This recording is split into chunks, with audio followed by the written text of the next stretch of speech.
الله جل جلاله دا تمام کائنات د انسان لپاره پیدا کړی او دا انسان د خپل عبادت لپاره پیدا کړی څنګه چې حدیث پاک کې راځي نبی کریم صلی الله علیه وسلم فرمایي وی الله جل جلاله ستاسو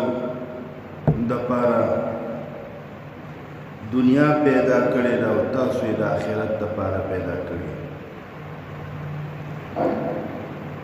لکه څنګه چې یو شاعر وایي کھیتیا سرسبز ہے تیری غذا کے واسطے چاند سورج اور ستارے ہے ضیا کے واسطے بحر و بر شمس و قمر ماہ و شمع کے واسطے یہ جہاں تیرے لیے ہے تو خدا کے واسطے خبر من او تاسو ته واضح ده چې انسان په دې دنیا کې د آخرت د تیاری لپاره رالیږلی شوی دی الله رب العزت دا بندگان په عالم ارواح کې خپل اولیاء جوړولی شو لیکن الله جل شانه د ولایت د حصول لپاره انسان دنیا ته راولی و اوس په دې دنیا کې محنت کول غواړي او د الله قرب او نزدېکت په حاصلول غواړي زما عزتمندو عمل دپاره علم ضروري دی دې پورې عالمانو لیکلي دي چې د الله پیژنګلو او معرفت هم بغیر د علم نه نشي کېدی علم د انسان لپاره ضروري دی لکه څنګه چې حدیث پاک کې راځي العلم فریضة على كل مسلم ومسلمه چې علم حاصلول د هر مسلمان نارینه زنانه دوانو دپاره فرض دی او دومره علم ضروري دی چې انسان په خپل ښه او بد وپېژندی شي حلال حلال وپېژني او حرام حرام وپېژني دې وجې نه علم حاصلول د انسان په فطرت کې دي لکه څنګه چې یو ځای کې ګڼه جوړې او رشي انسان په لاره تېرېږي نو دی ودرېږي تپوس کوي دا څه چل دی نو دی اوس د دې مجمع علم حاصلوي څوک ورته وایي جګړه شوې څوک ورته وایي ګاډی ټکراو شوی نو علم د انسان فطري څیز دی ویل لیکل یادول څنګه چې قرآن شریف نزول کېږي د ویلو نه کېږي پیغمبر نبی کریم صلی اللہ علیہ وسلم تا اللہ فرمائی اقرأ اقرأ علم حاصل کا اولولا اوایا بسم ربک الذی خلق الانسان من علق اقرأ لستل کا وربک الاکرم اللہ بتالا مرتبہ و عزت درکی علم چې په کومو علومو باندې حاصلېږي الله هغه علي په دې ټول بدن کې اوچتې پیدا کړي ولې چې د علم شان اوچت دی د هغه علو شان هم څه دی اوچت دی علم په څه سره حاصلېږي په خولې سره ویلو سره او په اورېدلو سره غوږونه او په لیدلو سره سترګې نو د دې درې واړو علو مرتبه به د ټول جسم اوچته لګوي ولې چې دا درې واړه علي د علم دي نو دې وجې نه دا څه وکړه دې مرتبه هم د دې اوچته کړه په دنیایي لیول سره هم دا اوچت پیدا شو اور دغه شانتې عمل دپاره بیا لاسونه دي او خپې دي هغې لاندې پیدا کړه د علم نسبت الله تکیږي په قرآن شریف کې ځای په ځای راځي انه علیم بذات الصدور انه سمیع علیم علم شنشاهیت ته علم بادشاہی دا علم رڼا ده علم مرتبه ده علم مقام ده علم شان ده د دې علم په وجه الله تبارک وتعالى پیغمبرانو له مرتبه ورکړي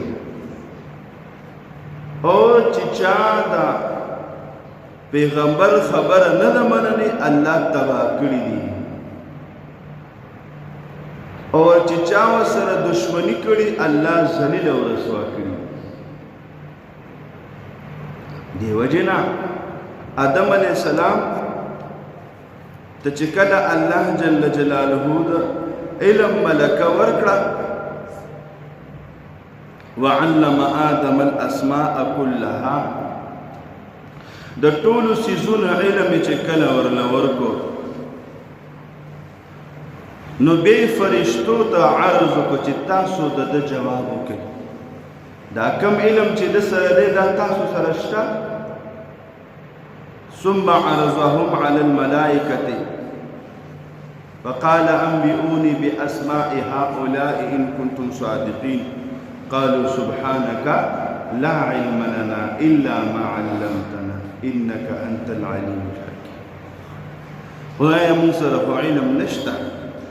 هغه څه چې دي هغه چې کوم تا راکړي دي هغه شته او نور را سره نشته نو بیا ورته وایي چې ښه تاسو سره په خپل علم نشته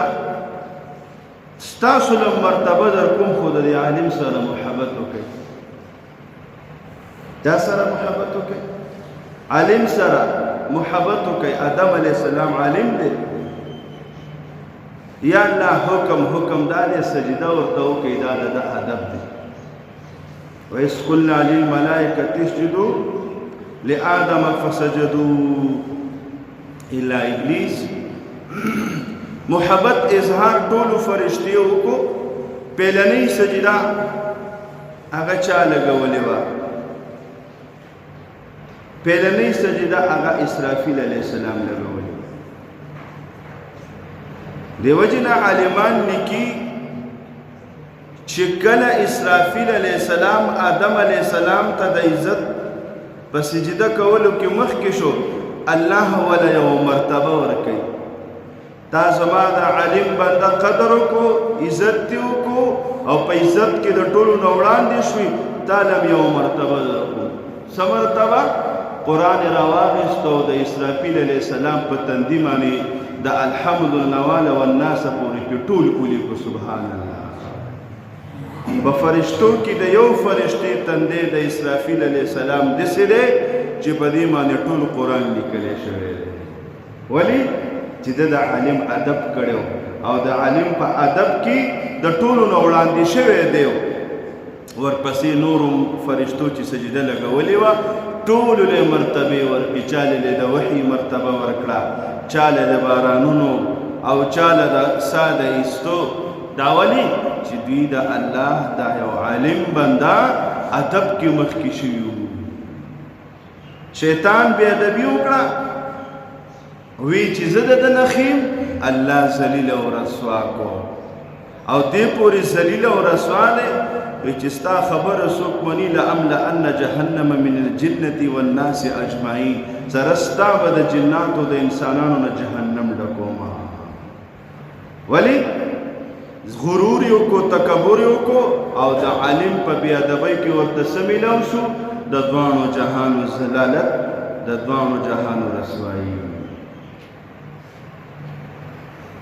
موسی علیہ السلام عالم دی بلعم باعورا ولی الله دی لیکن د موسی علیہ السلام مقابله ترازی او ولی الله دی موسی علیہ السلام د عالم د الله د عالم بی ادبی کوي الله ورلا د سونو کالو عبادت پس سیل لو کوي او د ولی الله په ځای ورته سوی کمثل الکلب وای دې په شان ته د سپي دی ولې چې زما د عالم بې عزتي وکړه زما عالم ته خیرې وکړي دی سپی دی ولي الله نه دی ولې چې هغه خو عالم دی موسی علیه السلام عالم دی که نه اور دغه شانته فرعون روزي د عالم مقابله ته الله په بحر کې تباہ او برباد نکو ابو جهل د پیغمبر صلی الله علیه وسلم مقابله ته روزي الله تباہ او برباد نکو نوح علیہ السلام تخپل قوم را پاسی الله په کشتی کې برباد نکړه چې تاسو زما د علم بې عزتي کوئ د عالم بې عزتي د چا ده د علم بې عزتي ده که نه او علم د چا د طرف نه د الله د طرف نه څومره پیغمبران چې راغلي دي چې چا یې منلي کامیاب مرتبه او چې چا یې بې ادبي کړي یا یې د هغه خبره نه ده منلي د دنیا او د آخرت د ضلالتو سره مخ دی نو ځکه وایي چې والذین اوتوا العلم درجات